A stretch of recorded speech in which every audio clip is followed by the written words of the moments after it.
कोथरूड पोलिसांनी एका पीडित महिलेला मदत करणाऱ्या 3 सामाजिक कार्यकर्त्या महिलांना कोणतीही पूर्वसूचना न देता ताब्यात घेऊन मारहाण केल्याची धक्कादायक आरोप करण्यात आला असून या महिलांनी पोलिसांनी गैरवर्तन, मारहाण आणि जातीवाचक शिवीगाळ केल्याचा गंभीर आरोप केला आहे।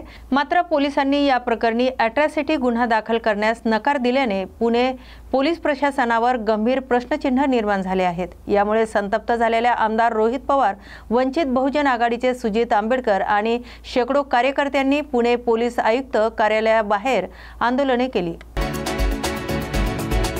3 वर्षापूर्वी एकनाथ शिंदे यांनी बंड केला आणि शिवसेना फुटून 2 भाग झाले। ठाकरे गट आणि शिंदे गट अशा 2 गटात सातत्याने आरोप प्रत्यारोप वर्चस्वाचं राजकारण सुरू असतं। 40 पेक्षा जास्त आमदार घेऊन शिंदे बाहेर पडले आणि भाजपच्या साथीला जाऊन त्यांनी सरकार स्थापन केलं। त्यानंतर ते जवळपास 2.5 वर्ष राज्याचे मुख्यमंत्री देखील होते।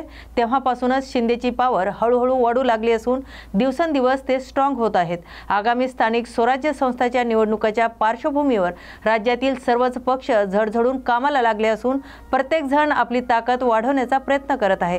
त्यातच आता मुंबई शिवसेना शिंदे गट एकनाथ शिंदे किती स्ट्रॉंग झाले आहेत ते समोर येत आहे।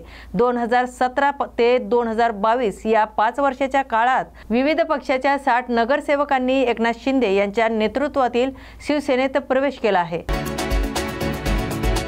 मागील काही दिवसांपासून राज्यात पावसाचा जोर कमी झाल्याचा बघायला मिळतंय, परंतु पुढील 24 तासांमध्ये राज्यातील काही भागांमध्ये जोरदार पाऊस हजेरी लावणार आहे।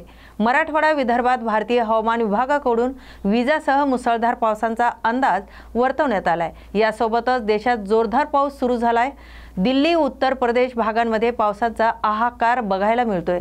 राज्यात रविवारी देखील अनेक भागांमध्ये चांगला पाऊस झाल्याचं बघायला मिळाले। श्रावण महिन्याच्या दुसऱ्या सोमवारी परळीतील वैद्यनाथ मंदिरात पहाटेपासूनच भाविकांची मोठी गर्दी पाहायला मिळते। यावेळी शिवनामाचा जयघोष करीत भाविकांचा उत्साह होता। श्रावण सोमवार निमित्त विविध धान्याची शिवमूठ अर्पण करण्याचं महत्त्व आहे। आज दुसरा श्रावण सोमवार असल्याने भाविकांकडून वैद्यनाथाला तीळ अर्पण करत भाविक आपल्या इच्छा मनोमन मागत आहेत। धान उत्पादक शेतकऱ्यांना हमी भावापेक्षा कमी दर मिळू नये यासाठी शासनाच्या वतीने जिल्हा मार्केटिंग फेडरेशन तसेच आदिवासी मार्केटिंग फेडरेशन अंतर्गत शासकीय केंद्रावरून धान खरेदी केले जातं। मात्र यावर्षी जिल्हा पणन कार्यालयाला कमी उद्दिष्ट मिळाल्याने गोंदिया जिल्ह्यातील अनेक शेतकरी धान विक्रीपासून वंचित झाले आहेत। सुरुवातीला शासनाने 11 लाख क्विंटल खरेदीचं उद्दिष्ट दिलं होतं।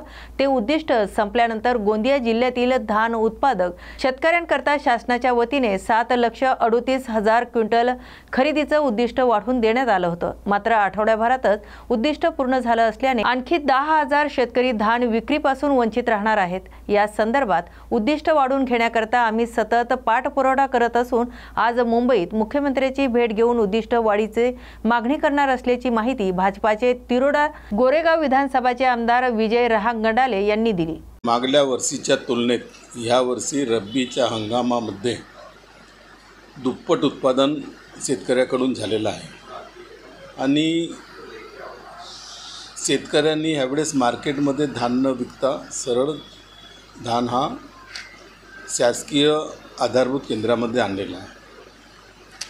उद्दिष्ट जो होता त्यापेक्षा दुप्पट उद्दिष्टाची आवश्यकता आम्हाला आहे। जवळजवळ 21 लाख क्विंटल धान खरेदी झालेलं आहे। आणखी 10 लाख क्विंटलची आवश्यकता आहे। त्याबद्दल आम्ही सातत्याने शासनाकडे पाठपुरावा करत आहोत। महाराष्ट्र शासनाने केंद्र शासनाला उद्दिष्ट वाढवण्याकरिता मागणी केलेली आहे आणि मी आज मुंबईला जाऊन तिथंसुद्धा उद्दिष्ट वाढवून देण्याकरिता प्रयत्न करणार आहोत। मुंबई महाराष्ट्राच्या निर्मितीसाठी उत्तर प्रदेश, बिहार आणि हिंदी भाषिक लोकांचे मोठे योगदान राहिले आहे। आजही आम्ही तितकेच योगदान देतो असे वादग्रस्त विधान भाजपचे खासदार निशिकांत दुबे यांनी केले आहे। इंग्रजी बोलायला कोणालाही अडचण नाही, पण हिंदी बोलण्याला आहे असंही निशिकांत दुबे म्हणाले। आता यावरून शिवसेना खासदार संजय राऊत यांना विचारणा करण्यात आली। त्यावर त्यांनी निशिकांत दुबेंवर घणाघात केला। तुम्ही एखाद्या व्यक्तीला फार महत्त्व देत आहात जो महाराष्ट्राच्या विरोधात मराठी माणसाच्या विरुद्ध बोलत आहेत आणि त्या बोलण्याला राज्याचे मुख्यमंत्री देवेंद्र फडणवीस हे एक प्रकारे त्यांचं समर्थन करत आहेत। आपण सर्वांनी दिल्लीतील लोकांना या प्रवृत्तीला खतपाणी घालू नये। हा महाराष्ट्राच्या आणि मराठी अस्मितेचा विषय आहे। असे अनेक दुबे आले आणि गेले असं वक्तव्य संजय राऊत यांनी केले।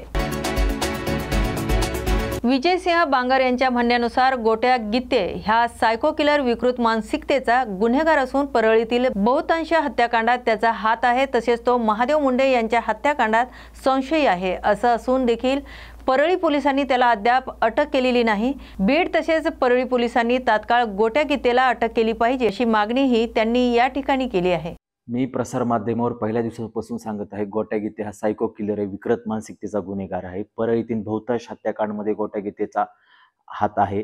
महादेव मुंडे हत्याकांडमध्ये पण तो संशयित आरोपी आहे। बीडच्या पोलीस अधीक्षक साहेबांनी त्याच्यावर पहिलीच मोक्का अंतर्गत कारवाई केली, पण परळी पोलीस प्रशासनाने त्याला अद्याप आत्तापर्यंत अटक केलेली नाहीये।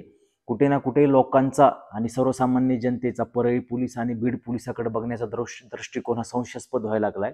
म्हणून बीड पोलिसांनी परळी पोलिसांनी तात्काळ गोट्या गित्तेला अटक करायला पाहिजे। आता गोट्या गित्तेने प्रसार माध्यमावरून व्हिडिओ टाकलाय, लोकप्रतिनिधींना जीवे मारण्याच्या धमक्या देतोय आणि त्या व्हिडिओमध्ये तो सांगत आहे की माझं दैवत वाल्मिक कराड।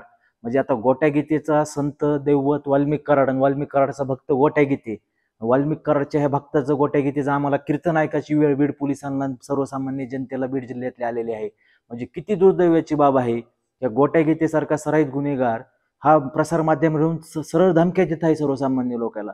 आता कुठे ना कुठे बीड पोलीस प्रशासनाने तात्काळ त्याच्यावर कारवाई करायला पाहिजे, गोट्या गित्तेला अटक करायला पाहिजे।